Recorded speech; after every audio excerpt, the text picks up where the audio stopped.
Hello, Jai Hind students. Today we are going to discuss the incorporation stage of the company, which is the second stage of the company. इसके पहले हम discuss कर चुके हैं क्या भाई, promotion stage, the first stage of the company. After the promotion stage हमने क्या देखा था, इंपॉर्टेंट और preliminary documents of the company. उसके अंदर हमने memorandum of association, articles of association and prospectus discuss किया कि कौन कौन से डॉक्यूमेंट प्रमोटर बनाता है आफ्टर द प्रमोशन स्टेज और ड्यूरिंग द प्रमोशन स्टेज, कौन से डॉक्यूमेंट्स को प्रिपेयर करता है जो कि बहुत ज्यादा जरूरी होते हैं किसी स्टेज के लिए, the second stage that is incorporation के लिए वो डॉक्यूमेंट्स वो प्रिपेयर करता है in the first stage of the promotion.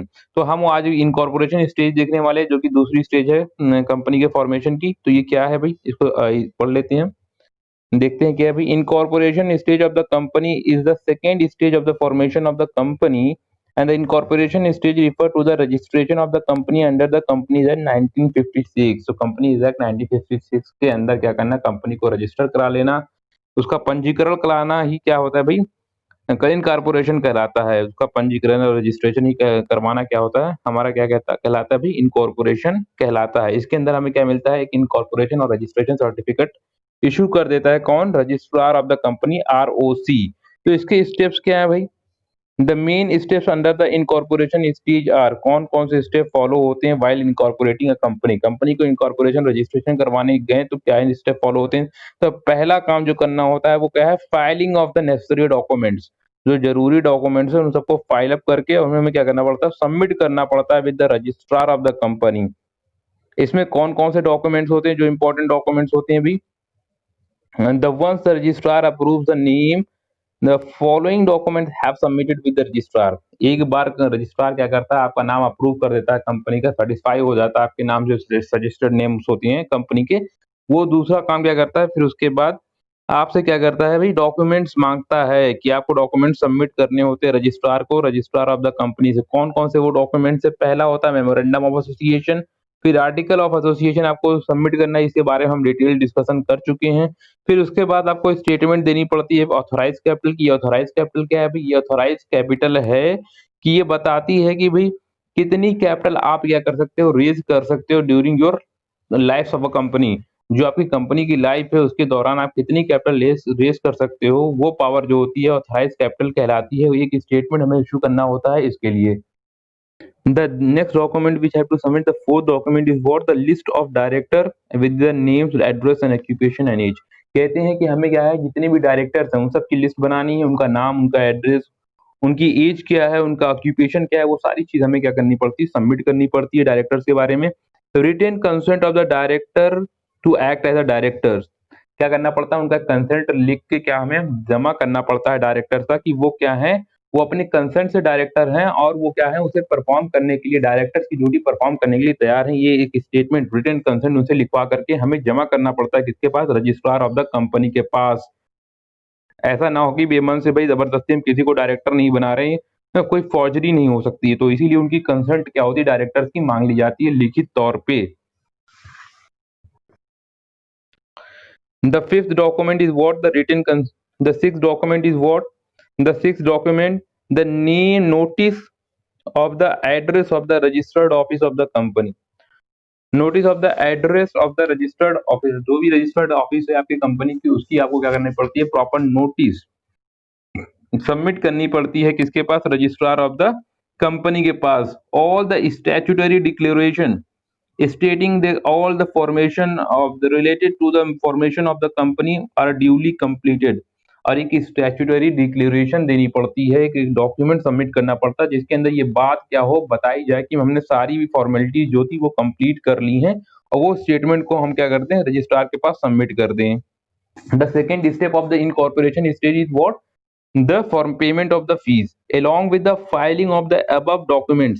जो भी हमने डॉक्यूमेंट्स क्या किए हैं, सबमिट किए हैं रजिस्ट्रार को, अब क्या करना, उन डॉक्यूमेंट्स के साथ साथ हमें क्या करनी है, फीस ऑफ द रजिस्ट्रेशन क्या करनी होगी, अटैच करनी होगी। Amount of the registration fees is depend upon the amount of authorise capital. कहते हैं कितनी पैसा जमा करना है भाई। एक तो पहली बात क्या है कि जैसे वो नाम अप्रूव करता है तो उसके पास सारे डॉक्यूमेंट, वो लिस्ट ऑफ डॉक्यूमेंट इनकॉर्पोरेशन का अभी हमने देख लिए। फिर उसके बाद क्या करना होता है, उस फाइलिंग ऑफ द डॉक्यूमेंट के साथ उसे फीस भी क्या होती है, लगा के देनी पड़ती है किसको, रजिस्ट्रार को। तो फीस कितनी देनी है, वो फीस जो देनी होती है बेटा वो ऑथराइज कैपिटल पे क्या होती है, डिपेंड होती है। जितनी ज्यादा आपकी ऑथराइज कैपिटल होगी उतनी ही ज्यादा आपकी क्या होगी, फीस होगी। The third step, in the third step is what, third step of the incorporation is what, registration. तो रजिस्ट्रेशन में क्या होता है बेटा, रजिस्ट्रेशन में क्या होता है, the registrar varies all the document submitted and he also check the receipt fees deposit. He certifies the validity and authenticity of the document submitted by the to the registrar. Then the registrar enter the name of the company in his register. क्या करता है, registrar सारे documents देखता है, payment of fees देखता है, and after getting the authenticity, अगर वो क्या होता है, सेटिस्फाइड होता है, ऑथेंटिसिटी जो होती है डॉक्यूमेंट्स की, अगर उससे क्या है वो वैलिडिटी जो होती है, अगर उससे सेटिस्फाई होता है तो वो क्या करता है, कंपनी का नाम अपने रजिस्टर में लिख लेता है। The fourth step is what, certificate of incorporation.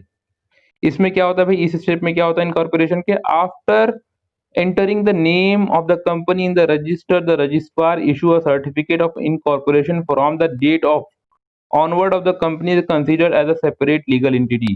अब क्या करता है, जब रजिस्टर में एक बार नाम लिख लिया उसने रजिस्ट्रार ने, तो उसके बाद वो काम क्या करता है भाई, एक सर्टिफिकेट इशू कर देता है, एक सर्टिफिकेट इशू कर देता है। वो सर्टिफिकेट क्या है भाई, इनकॉर्पोरेशन, सर्टिफिकेट ऑफ इनकॉर्पोरेशन होता है। यही सर्टिफिकेट बताता है कि कंपनी क्या हो गई, लीगली फॉर्म हो गई है, उसका क्या हो गया, एक लीगल क्या, लीगली वो एग्जिस्ट कर गई है। तो ये सबूत होता है एक तरीके से कि कंपनी क्या है, उसका फॉर्मेशन हुआ है, वो लीगल बॉडी बन गई है। तो सर कैसा दिखता है भाई incorporation, the certificate of incorporation, ये एक प्रोफार्मा है इन सर्टिफिकेट ऑफ इनकॉर्पोरेशन का। इसमें सारी चीजें होती हैं indicated, name of the company के साथ वो सारा इंडिकेट होता है। इसमें स्टैम्प ड्यूटी लगती है, प्लस क्या होता है, रजिस्ट्रार ऑफ द कंपनी की क्या होती है, सिग्नेचर होती है, रजिस्ट्रार ऑफ द कंपनी की सिग्नेचर होती है और कंपनी का नाम होता है। तो सारी चीजें क्या होती है हमें देखने को यहाँ पर मिलती है इस सर्टिफिकेट में। So here we have completed all the 4 step of incorporation, filing up all the document। Incorporation की 4 स्टेप्स हैं। पहले में क्या करते हैं भाई, फाइलिंग अप करते हैं सारे डॉक्यूमेंट्स की, दूसरे में पेमेंट अटैच करते हैं, फिर तीसरे में रजिस्ट्रेशन होता है, जो रजिस्ट्रार होता है कंपनी का वो नाम क्या करता है, एंटर कर देता है कंपनी का अपने रजिस्टर में, फिर उसके बाद एक सर्टिफिकेट क्या करता है, इशू कर देता है इनकॉर्पोरेशन का। तो यहाँ पर सारे स्टेप्स खत्म होते हैं। अब जो हमें थोड़ा सा डिस्कस करना है वो क्या है भाई, इसका इफेक्ट क्या होता है, इनकॉर्पोरेशन जो सर्टिफिकेट हमें मिला है, the effect of incorporation certificate. The company is legally born on the date printed on the certificate of incorporation. It is considered as a separate legal entity with the perpetual succession from this date. कहते हैं जो date, जो तारीख क्या होती है registration के certificates incorporation के सर्टिफिकेट पे लिखी है, वो उस दिन से कंपनी क्या होती है, लीगली फॉर्म हो जाती है, उसका जन्म हो जाता है, और वो क्या कर सकती है, किसी से भी कॉन्ट्रैक्ट कर सकती है उस तारीख से। द सर्टिफिकेट ऑफ इनकॉर्पोरेशन वो the conclusive evidence of the legal existence of the company whatever may be the deficiency of the formalities. Once the certificate is issued, conclusive evidence of the company comes into existence, the date mentioned on the certificate of the incorporation।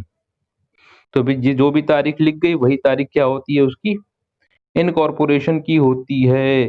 कहने का मतलब क्या कहना चाहते हैं कि भाई क्यों ये फोकस कर रहे हैं कि जो बार-बार की जो डेट सर्टिफिकेट पे लिखी है, जो डेट सर्टिफिकेट पे लिखी है, वो इस बात पे फोकस क्यों कर रहे हैं? कभी-कभी क्या होता है बेटा कि जो इश्यू की डेट होती है वो ज़्यादा हो जाती है, भाई सर्टिफिकेट हमारा तैयार हो गया, 22 तारीख को वो तैयार हो गया, पर हमको डिलीवर कब हुआ? वो 24 को हुआ, 24 को हमारे हाथ में आया। तो क्या उसका उससे पहले अगर जो हमने कॉन्ट्रैक्ट करा है, फॉर एग्जांपल 22 को हमारा इनकॉर्पोरेशन हुआ, रजिस्टर सर्टिफिकेट हमारा तैयार हो गया, 22 तारीख हमारे जो इनकॉर्पोरेशन सर्टिफिकेट पे डेट लिखी है हमारी कंपनी के रजिस्ट्रेशन की, तो 23 तारीख को जो हमने क्या कॉन्ट्रैक्ट करा है, क्या वो इनवैलिड होगा? जबकि हमें जो हमारा सर्टिफिकेट हाथ में मिला है वो 24 तारीख को है। तो भाई क्या होता है कि अगर 22 तारीख की इनकॉर्पोरेशन डेट है, तो 23 तारीख से आपने जितने भी कॉन्ट्रैक्ट किए हैं, जो भी किए हैं लोगों से अपनी कंपनी के टर्म पे, अपनी कंपनी के बेस पे, वो सब क्या है, लीगल होती हैं, क्योंकि आपकी कंपनी का जन्म कब हो गया था? 22 को हो गया, और उसके बाद 23 तारीख से आपका लीगल एग्जिस्टेंस हो गया। तो आपने जो भी कॉन्ट्रैक्ट करे हैं वो सारे क्या होते हैं, वैलिड होती हैं। बस इतनी सी बात आपको यहाँ बताई जा रही है। I hope you people understand all the steps of incorporation stage. Thank you for watching this video.